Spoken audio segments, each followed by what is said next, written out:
दोस्तों, एक इंसान अपनी दुनिया में व्यस्त था, मस्त था। तभी एक दिन अचानक से उसे अपनी 11 साल पुरानी पत्नी की याद सताने लगती है। दोस्तों, उस गांव की याद सताने लगती है। वो कच्चे रास्ते, वो बगीचे, वो पोखरे, वो जगह जहां पर वो अपने पत्नी के साथ अपनी जिंदगी के कुछ बेहतरीन लम्हे गुजारे थे, उन सब चीज़ों की उसको याद आने लगती है। वो इतना बेचैन हो जाता है कि अगले दिन सुबह उठकर वो उस जगह से 70 किलोमीटर दूर अपने पुराने ससुराल पहुंच जाता है। दोस्तों, जब वहाँ पर जाता है तो उन जगहों को देखकर वो खुश हो जाता है और साथ में उदास भी हो जाता है। जब वो अपने पत्नी के बारे में पता करने की कोशिश करता है तो जो सच्चाई पता लगती है उसे जानकर वो रोने लगता है।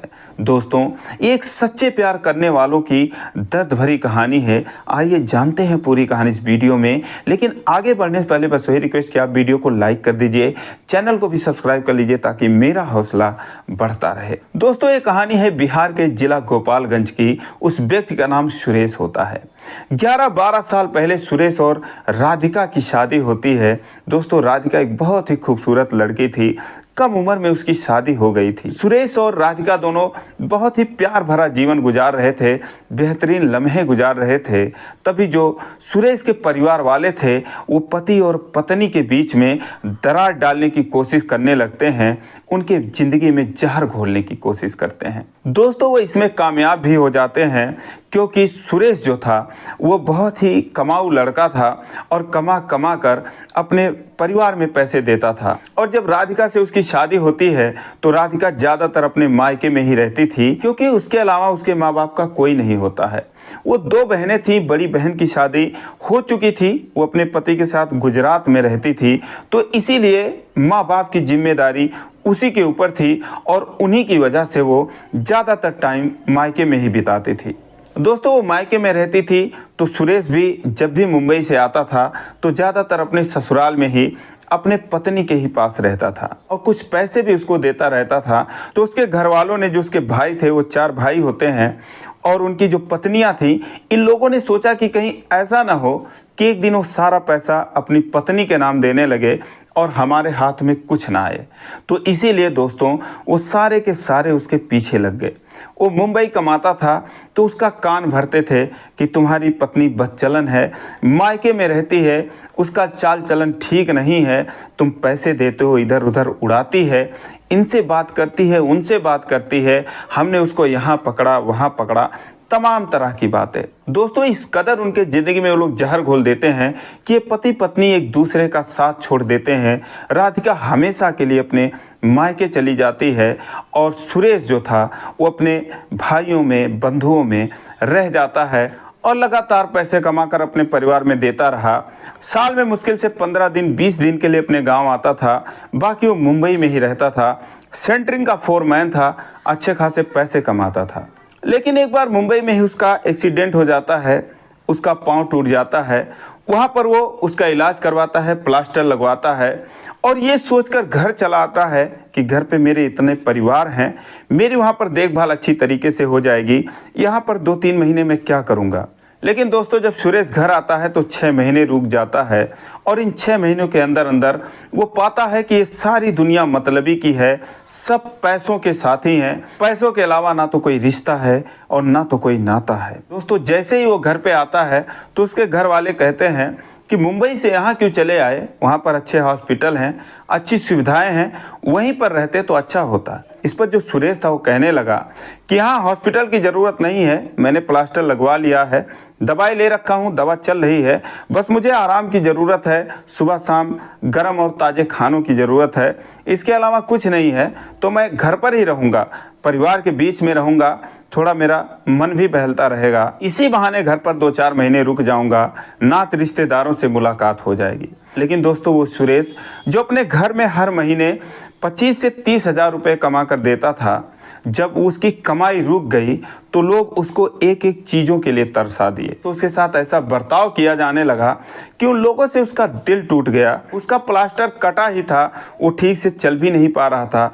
तभी उस पर मुंबई जाने के लिए दबाव बनाया जाने लगा कि घर में पैसों की किल्लत है, अब यहाँ रहकर क्या करोगे, जाओ वहाँ 4 पैसे कमाओ तभी घर चलेगा। अब ये सब बातें सुनने के बाद और जो उसके साथ बर्ताव किया जा रहा था, इन सब चीज़ों से दुखी हो गया।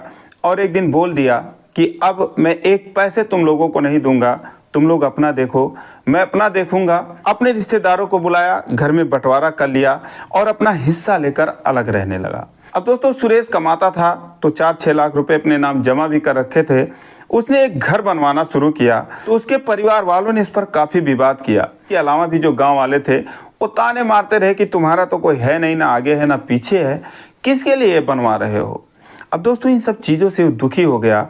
बस एक दिन यूं ही उसे अपनी पत्नी की याद आने लगी। दोस्तों अगले दिन वो मोटरसाइकिल उठाता है, वहाँ से 70 किलोमीटर दूर उसके पत्नी का गांव था, वहाँ पर जाकर पहुँचता है। तो दोस्तों वहाँ पर ज़माना बदल चुका था। एक पुरानी चाय की दुकान थी जहाँ पर वो पहले बैठकर चाय पीता रहता था। अब की बार देखा तो दुकान बंद थी, कई सारे नए दुकान खुल चुके थे। फिलहाल वहाँ पर बैठा, चाय पिया, उन सब जगहों को निहारने लगा जहाँ पर उसकी पत्नी उसको विदा करने आती थी। जब भी वो ससुराल आता था उसकी पत्नी उसको ज़बरदस्ती रोक लिया करती थी। 2 दिन के लिए आता था, 20 दिन उसको रोक लेती थी और वहाँ तक चौराहे तक उसको विदा करने के लिए आती थी। यही सब जगह वो निहारने लगता है। उसके बाद चाय पीने के बाद सोचता है कि अच्छा चलो अब उसके घर चल कर देखता हूँ। दोस्तों मास्क लगा लेता है, हेलमेट लगा लेता है, बाइक पे बैठता है और बीच गांव में उसके ससुर का घर होता है। जब वहां पर जाता है घर के सामने तो देखता है कि उसके सास और ससुर दोनों जीवित थे। ससुर जी चारपाई पर बैठे थे और सास जो है वो सरसों की फसल को मसल रही थी, उसमें से सरसों निकाल रही थी। वहाँ पर खड़ा हो जाता है, उस घर को निहारने लगता है और कोई नहीं दिखता। 5 मिनट बीत जाते हैं, तभी उसकी सास आती है और कहती है भैया किससे मिलना है, किसके घर जाना है। सुरेश कहता है कि कहीं नहीं, बस यूं ही ऐसे ही इसी गांव में जाना है। दोस्तों दरवाजे की तरफ देख रहा था कि काश राधिका निकले या कोई और निकले, लेकिन वहाँ से कोई नहीं निकलता। वो फिर वापस आता है उसी चौराहे पर, वहाँ पर आधे घंटे बैठता है, इधर उधर निहारता है कि काश कोई दिख जाए, लेकिन राधिका नहीं दिखती। उसके बाद वो दुखी मन से अपने घर के लिए रवाना हो जाता है। 2-3 किलोमीटर जाने के बाद ऐसे लगता है कि जैसे कोई उसे आवाज़ दे रहा हो कि कहाँ जा रहे हो, मुझे छोड़कर लौट आओ, मैं तुम्हें देखना चाहती हूँ, तुमसे मिलना चाहती हूँ। दोस्तों वो 15-20 की स्पीड में बाइक चला रहा था, ऐसे लग रहा था कि ना जाऊं। दोस्तों बाइक रोक देता है और सोचता है कि चलो ज़िंदगी में फिर तो इधर कभी आना नहीं है, एक बार फिर लौट कर देखते हैं। और फिर वापस आता है, सोचता है चलो उस पोखरे पर देख लेता हूँ जहाँ पर गर्मियों के दिन में पूरा गांव लू से बचने के लिए इकट्ठा हो जाता था। उस बगीचे में वो भी जब जाता था तो वहाँ पर लोग हंसी मजाक किया करते थे। कई बार जब वो ससुराल रहता था तो वहाँ पर राधिका के साथ जाया करता था। दोस्तों पोखरे और बगीचे के बगल से कच्चा रास्ता जाता था जिस पर अब खड़ंजा बिछ चुका था। जब उस रास्ते पर जाता है तो देखता है कि बगीचे के बगल में 8-10 बकरियां चर रही हैं। एक औरत जो है अपने गोद में बकरी का बच्चा लिए हुए उसको प्यार कर रही है, दुलार कर रही है। वो खुश हो जाता है, सोचता है चलो इनमें देखता हूँ, क्या पता इसमें मेरी राधिका हो। दोस्तों उधर बाइक मोड़ देता है और जब जाकर उस महिला के पास पहुंचता है जो बकरी के बच्चे को अपने गोद में ले रखी थी, तो देखता है, हैरान रह जाता है, वो वही राधिका होती है। जब उसके पास बाइक रोकता है, राधिका उसको देखती है तो देखता है उसके मांग में सिंदूर है, लेकिन ना तो कोई गहना है ना तो कोई श्रृंगार है, फिर भी वही खूबसूरती, वही मासूमियत, वही सादगी सब कुछ झलक रही थी। दोस्तों उसकी आंखों में आंसू आ जाते हैं। राधिका उसको निहारने लगती है, लेकिन जब कोई रिस्पॉन्स वो नहीं देता है तो सोचती है होगा कोई आया होगा, तो वो अपना फिर से बकरी के बच्चे को प्यार करने लगती है। दोस्तों उसके खुशी का कोई ठिकाना नहीं था। वो उससे पूछता है कि वो बकरियां किसकी हैं, तो कहती है मेरी हैं। तो कहता मुझे एक चाहिए।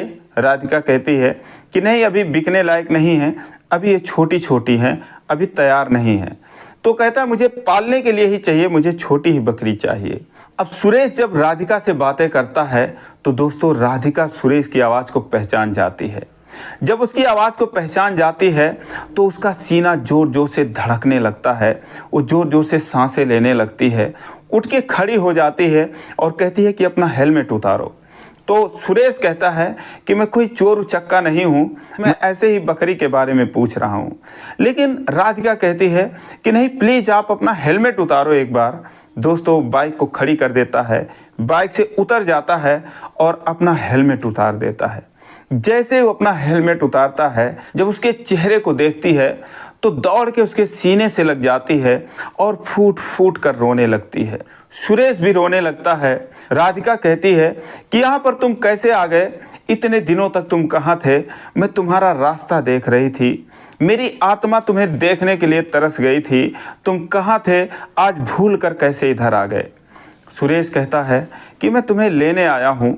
तो राधिका कहती है कि झूठ मत बोलो, मेरी जान निकल जाएगी, मैं कुछ कर लूँगी, सच सच बताओ तुम यहाँ पर कैसे आ गए इतने दिनों बाद।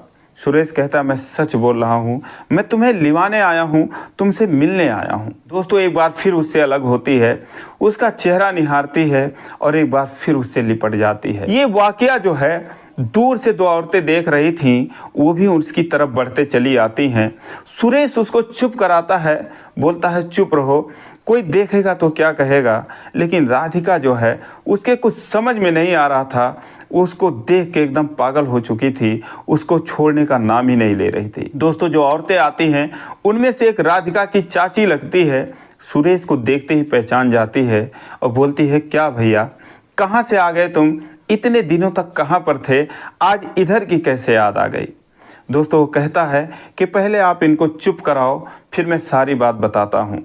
उसकी चाची जो है राधिका को उससे अलग करती है, चुप कराने की कोशिश करती है, लेकिन वो बस रोए ही जा रही थी, रोए ही जा रही थी, उसका हाथ छोड़ ही नहीं रही थी। दोस्तों सुरेश जो है खुद को संभालता है, लेकिन अपने पत्नी का इतना प्यार देखकर वो भी रोने लगता है।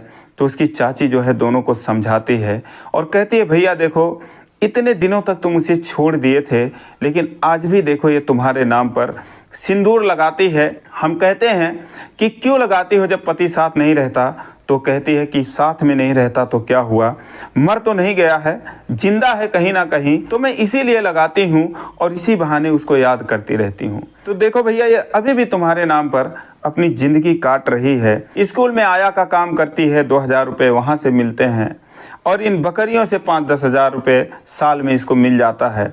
बूढ़े माँ बाप हैं, उनकी दवाई का खर्चा है, किसी तरीके से मेहनत मजदूरी करके अपनी ज़िंदगी गुजार रही है। भैया तुम तो छोड़ के चले गए, बाल बच्चे वाले होगे, तुम्हारा क्या पूछना, लेकिन आज देखो कैसे फिर भी पागल की तरह तुमसे लिपट के रोए जा रही है। तो सुरेश कहता है कि नहीं चाची, मेरा भी इस दुनिया में कोई नहीं है, मैंने भी शादी नहीं करी है, मैं भी अकेला ही हूँ। चाची मैं तो राधिका से मिलने आया हूँ, या यूँ कहो कि मैं इसको लेने आया हूँ। दोस्तों जब उसकी चाची ये बात सुनती है, बहुत खुश होती है, रोने लगती है। चाची कहती है क्यों नहीं जाएगी, जरूर जाएगी। दोस्तों फिर सारे लोग बैठ जाते हैं। राधिका उसको निहारे जा रही थी और साथ में कहती है कि कैसे उसके घर वालों ने इन दोनों की ज़िंदगी में जहर घोल दिया।